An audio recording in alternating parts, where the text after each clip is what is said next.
Assalamualaikum warahmatullahi wabarakatuh. Apa kabarnya hari ini Ananda semuanya? Alhamdulillah luar biasa, tetap semangat. Allahu Akbar. Ya, Ustazah lihat di sini semuanya pada hadir ya. Nah, berarti seluruhnya dalam keadaan sehat walafiat. Nah, baiklah, sebelum kita memulai pembelajaran hari ini, baiknya ketua kelas silakan pimpin doanya. Oke, berdoa selesai ya. Nah, baiklah, hari ini bertemu lagi dengan Ustazah Duma dalam pembelajaran IPA di kelas 4, yaitu judulnya adalah sumber energi alternatif. Pertemuan sebelumnya kita sudah membahas salah satu energi alternatif, yaitu matahari. Matahari ini bisa menggantikan energi, ya betul sekali ya, energi batu bara, yaitu dalam menghasilkan listrik atau yang kita sebut dengan pembangkit listrik tenaga surya. Nah, kali ini kita akan mempelajari satu energi baru yaitu yang bisa menggantikan minyak bumi atau gas alam. Kira-kira apa ya? Siapa yang tahu coba? Pada belum tahu kan? Nah, untuk itu hari ini coba kita perhatikan dulu gambar berikut ini. Nah, kira-kira ini gambar apa ya? Siapa yang tahu? Ya, Alicia. Gambar peternakan sapi. Ada nggak kira-kira peternakan sapi di sekitar rumah orang abang dan kakak? Ya, ada ya. Pasti biasanya untuk apa saja ya? Sapi ini manfaatnya. Untuk apa saja manfaatnya? Yuk, yang pertama. Ya, betul. Susunya. Apalagi? Tenaganya, pintar. Yang ketiga. Apanya? Kotorannya, ya betul. Kotorannya untuk apa biasanya? Untuk pupuk. Oh iya, betul sekali, untuk pupuk. Nah, sekarang ini kotoran sapi ini akan bermanfaat untuk membuat sebuah energi. Energi apakah itu? Nah, sebelum masuk ke pembelajaran ini, mari kita lihat dulu apa saja tujuan pembelajaran yang harus Ananda capai semuanya. Yang pertama adalah dengan membaca dan mengamati gambar, siswa mengetahui macam-macam sumber energi. Yang kedua, dengan membaca dan mengamati berita, siswa mampu mengidentifikasi sumber daya alam yang bisa dijadikan atau dimanfaatkan sebagai energi alternatif. Dan yang terakhir, melalui diskusi kelompok, siswa mampu mendeskripsikan manfaat sumber energi dalam kehidupan. Nah, gimana ya Ustazah belajarnya hari ini? Kita akan membagi Ananda semuanya, karena hari ini ada 15 orang, kita bagi ke dalam 3 kelompok ya. Artinya ada 5 orang dalam satu kelompok. Kita akan membagi kelompok karena hari ini kita akan berdiskusi. Tapi diskusinya bagaimana Ustazah? Nah, hari ini kita akan melakukan pembelajaran dengan menggunakan model inquiry, yaitu ada tahapannya di papan tulis di mana kita akan merumuskan masalah, mengajukan hipotesis, mengumpulkan data, menguji hipotesis dan membuat kesimpulan. Nah, perhatikan ya gambar berikut ini. Nah, coba diperhatikan di gambar berikut ini. Ada sebuah berita yang Ustazah tampilkan, yaitu peternak di Lembang gunakan kompor biogas dari kotoran sapi.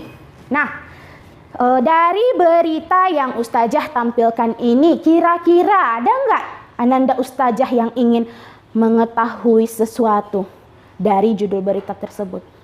Ya, silakan Abang Sapuan. Oke, bagus pertanyaannya ya. Bagaimana proses pembuatan biogas dari kotoran hewan? Ya, bagus pertanyaannya ya. Bagaimana proses pembuatan biogas dari kotoran hewan? Nah, kira-kira kita akan menjawab pertanyaan Abang Sapuan ini dengan yang namanya hipotesis. Apa itu Ustazah? Yaitu dugaan kita sementara. Sebelum kita belajar, kita jawab dulu perkiraan jawaban dari pertanyaan ini. Apa kira-kira jawabannya? Ya, silahkan Adelia. Oke ya. Caranya dengan membuat apa Delia? Penampungan dan selang ke kompor. Oke. Nah, ini adalah dugaan sementara dari kelompok Adelia. Nah, selanjutnya adalah kita akan mengumpulkan data. Bagaimana kita mengumpulkan data? Perhatikan, mengumpulkan data dengan cara Ananda semua membaca buku kita di halaman 146 ya. Silakan berdiskusi, kan sudah Ustazah bagi kelompoknya tadi. Silahkan berdiskusi, nanti kita akan diskusikan ke depan ya. Oke, siapa kelompoknya yang mau maju tampil duluan ke depan? Ya, silakan kelompok 1. Ya, itulah tadi hasil diskusi kelompok 1. Nah, ada yang ingin ditanyakan? Ya, silahkan Ahmad.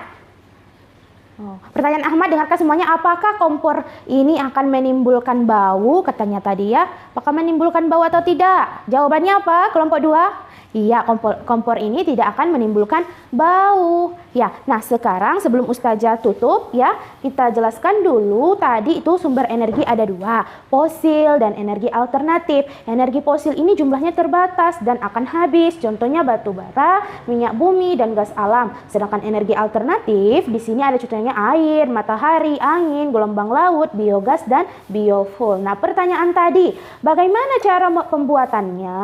Lihat ya. Nah, ada kotoran sapi, terus dimasukkan ke dalam suatu bak penampungan ya. Bak ini harus tertutup. Supaya apa Ustazah? Supaya oksigennya tidak masuk. Nah, itu namanya proses fermentasi. Nah, gasnya akan nanti disalurkan melalui pipa yang kecil ini. Nah, pipa ini juga akan masuk nanti ke kompor gas atau selangnya ya. Nah, hasil yang berupa padatan akan menjadi limbah ya, tidak berguna gasnya. Ini bisa juga berfungsi nantinya menjadi pupuk. Nah, ini ada contohnya, seorang bapak sedang mengaduk di tangki penampungan ya. Kotoran hewan sapi itu harus dicairkan terlebih dahulu. Lalu ini contoh nyala apinya. Ya, nah selain untuk jadi bahan bakar pengganti itu ya minyak tanah. Nah, ini juga kotoran sapi bisa loh dibuat menjadi energi listrik. Nah, perhatikan ya, Bapak ini sangat kreatif sekali, bisa menghasilkan lampu dari kotoran sapi. Nah, kira-kira kembali ke menguji hipotesis. Setelah kita pelajari tadi, ada disebutkan Adelia hipotesisnya adalah yang di depan ini. Betul atau tidak? Ya, betul ya, tepuk tangan semuanya. Betul ya, hipotesis terbukti. Ya, artinya memang betul hipotesis di awal ini dengan yang sudah kita pelajari ternyata memang membuat sebuah penampungan. Nah, kira-kira kesimpulannya apa saja? Yang pertama, energi dari tadi contoh energi alternatif biogas bisa dimanfaatkan untuk pengganti minyak bumi atau gas alam juga ya. Dan yang kedua itu bisa dijadikan pengganti energi listrik ya. Tepuk tangan dulu semuanya ya. Nah, Ustazah lihat berdasarkan hasil diskusi kelompok yang terbaik jawabannya dan yang paling aktif adalah kelompok 1. Kita tepuk tangan semuanya. Tetap semangat ya. Nah, untuk selanjutnya tugas di rumah adalah membuat bagan skema tentang proses pembuatan biogas dengan menggunakan gambar yang menarik. Oke, tugas di rumah. Nah, untuk selanjutnya pembelajaran kita lanjutkan di minggu depan dengan topik yang berbeda lagi. Oke, nah saya tanya dulu bagaimana perasaannya hari ini? Senang? Ya, alhamdulillah ya, kalau senang semuanya, semoga ilmu kita ini bisa bermanfaat seperti Bapak tadi. Walaupun kotoran hewan itu tidak berguna, ternyata kalau diolah dengan menggunakan teknologi itu sangat banyak manfaatnya dan ramah lingkungan ya. Itu yang paling penting. Oke, demikian yang dapat Ustazah sampaikan. Sebelum kita akhiri pembelajaran, marilah kita berdoa. Amin. Berdoa selesai. Assalamualaikum warahmatullahi wabarakatuh.